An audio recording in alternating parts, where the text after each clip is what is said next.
If you're a mom and you're with us today, would you please stand so that we can officially recognize you this morning? Let's give them a round of applause.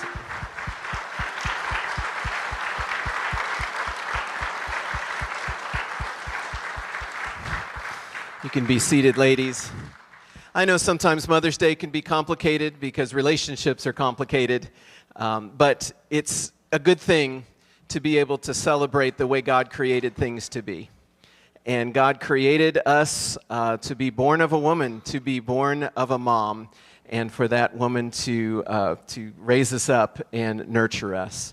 Once sin entered the world, it messed everything up, right?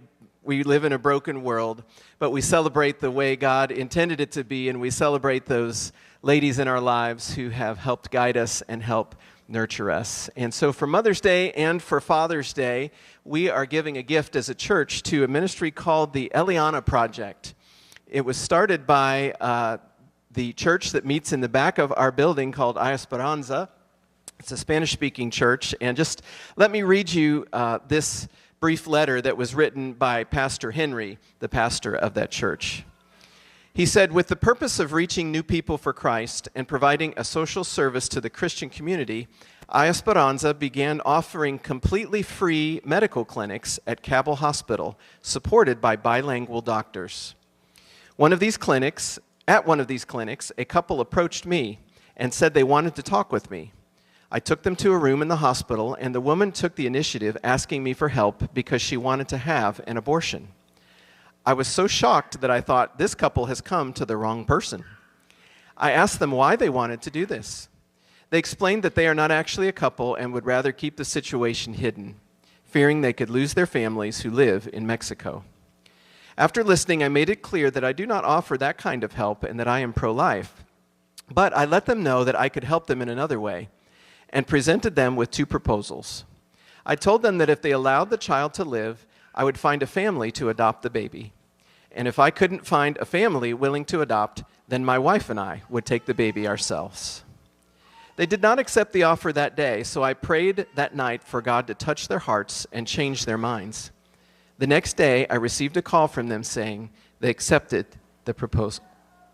I immediately prayed to the Lord to provide a family for the baby.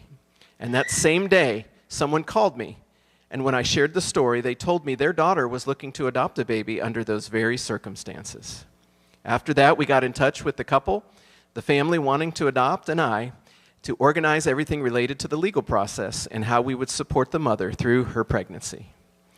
On April 10th, 2024, Eliana was born, a baby girl with healthy weight and an excellent health.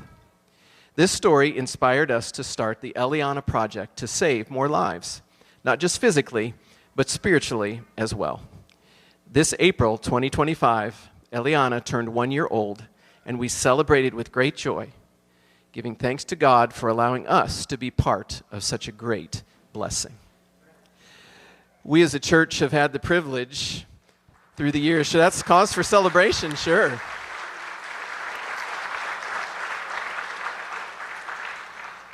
And through a decade, actually, we've had the joy of helping to support Esperanza, that Latino church, and they have planted other churches, both in our region here in West Virginia and Kentucky, as well as in other countries in Latin America.